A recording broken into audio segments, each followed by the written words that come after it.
one of the plants being in critical status right now and have 90 days where their employees work 7 days a week, 12 hours a day. Okay, so there's that ought not be legal. Which side are you on? Which side are you on?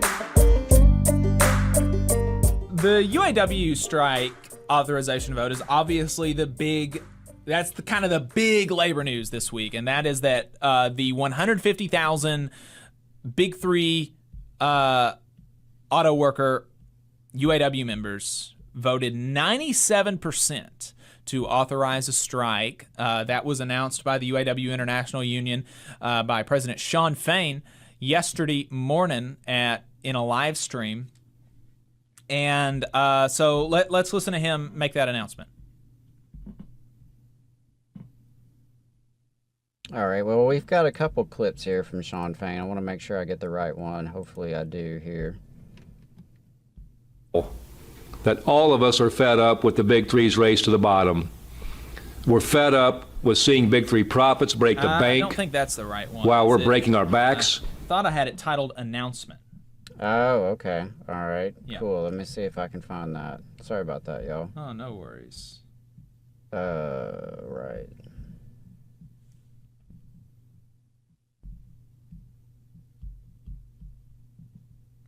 I don't know that this is the right one either. I've been talking a lot, about a 32-hour work week, 40-hour work week. Yeah, so I'm not sure. I'm not sure that you. I don't know that I see this one. I see Ford CEO. I see GM exec. Work week. Shawn Fain. Why Shawn Fain? Okay. Yeah. Well, so he announced, that 97% voted in favor, and we can go back to that first clip that you played, where he talks about why his members voted 97% to authorize a strike. Yeah, that's big.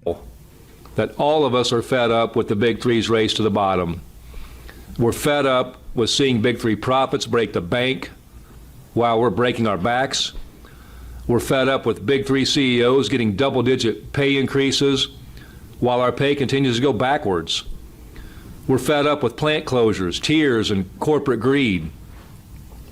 Recently, one of the Big Three executives dismissed our bargaining demands by saying that we need to focus on reality and that we need to work together. So let's talk about reality. The reality is that the Big Three made a combined $21 billion in profits in just the first 6 months of this year. That's on top of the $250 billion in North American profits they made over the last decade. The reality is the Big Three have closed or spun off 65 plants over the last 20 years. So try telling workers at Belvedere Assembly, Lordstown Assembly, GM's Powertrain in Warren, Ford's Romeo Engine Plant, Trenton Engine Plant, Marysville Axle, Mount Elliott Tool and Die, Toledo Machining Plant. Tell them all how working together has worked out for them.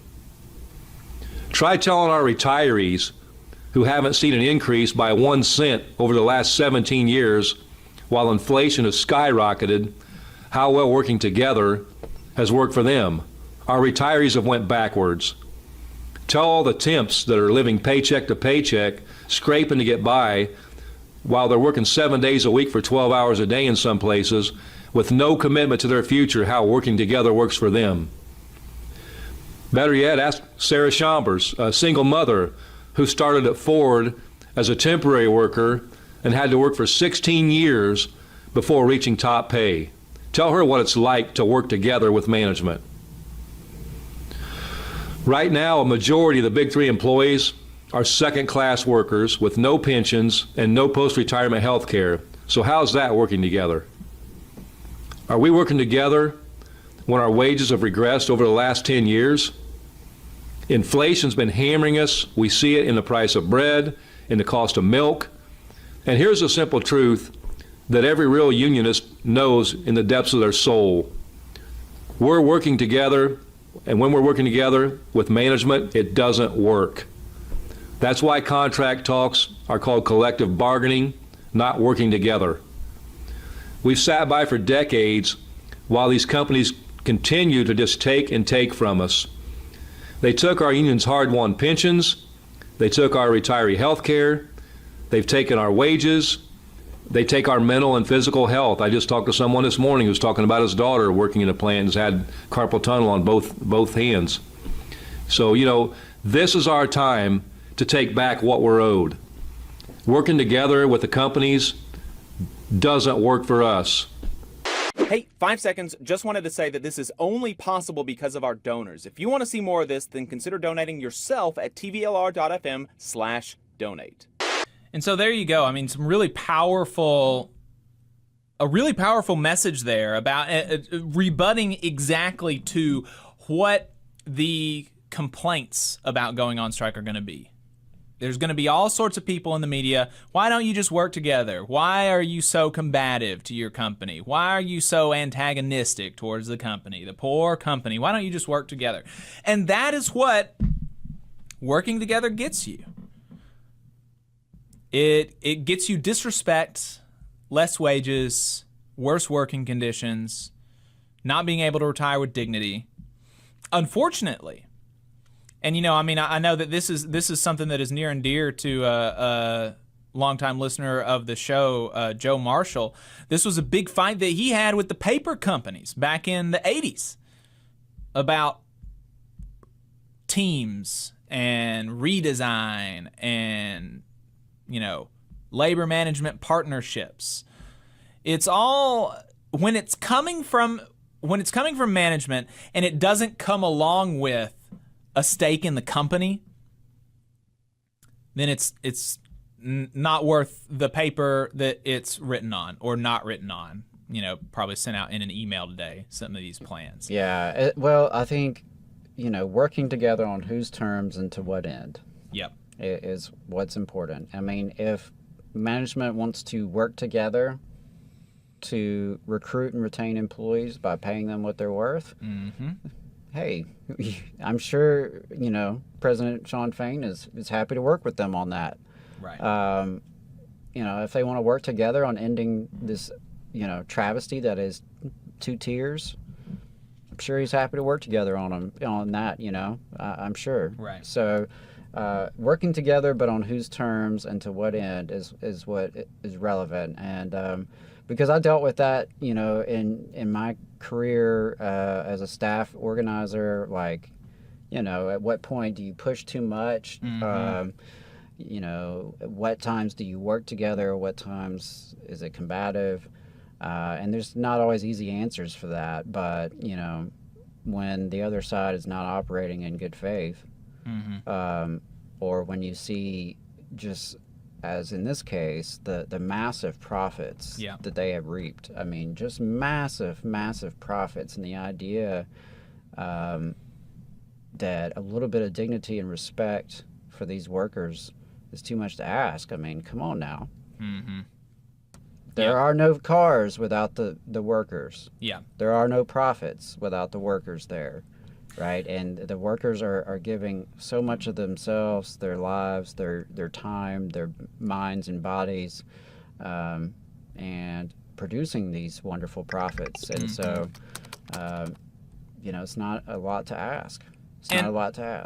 And so while, the UAW negotiating team is working really day and night on this kind of stuff, while UAW members are working day and night creating the vehicles, I mean, we're going to hear this in a clip here in a moment. Shawn Fain talks about one of the plants being in critical status right now, which is something that amazingly allows the company to just declare and have 90 days where their employees work 7 days a week, 12 hours a day. Okay, so there's that ought not be legal. Yeah, ought not be legal is absolutely right. But there's a plant here in the United States that is union 7 days a week, 12 hours a day right now for 90 days. And so that's what the union, that's what these union members and their officers are doing this week. Why don't we take a look at what the Ford CEO is doing? What do you do? That's awesome. I'm the CEO. No, I'm the CEO. I'm Jim Farley. I'm on a road trip. You're actually the CEO? Yeah. What are you doing out here? I'm going through a 1,000-mile road trip. I'm on a 1,000-mile road trip in my $80,000 car. while I have employees, I don't think it's a Ford plant. Maybe it's a GM plant. But while there are auto workers working 7 days a week, 12 hours a day, while the UAW is bargaining with other members of my executive team day and night, into the night, over the weekend, I'm on a road trip. So out of touch. And the General Motors had an executive give an update on the negotiations where he assures us that, despite our eyes showing us, what the executives are doing, us seeing the Ford CEO taking a 1,000-mile road trip in an $80,000 vehicle, despite seeing the Stellantis COO being in his multi-million-dollar Mexican mansion. This GM executive, the Vice President of Global Manufacturing and Sustainability, this sounds like a stand-up guy here. He tells us that they're taking it very seriously. Hey Team GM, Gerald Johnson here. I want to give you a brief update on where we're at with negotiations. First of all, I'm standing here in Wentzville Assembly Plant, just finished a great walk around. Kudos to the Wentzville team for their launch performance on the new Colorado and Canyon. As it pertains to negotiations, the subcommittees are working hard. As recent as this weekend, they've been in there working through the weekend in order to come to solutions necessary to move forward with our agreement. I can also tell you that everyone's taking this very seriously. Everybody's taking it very seriously. Just take our word for it. Don't actually look at anything that we're doing.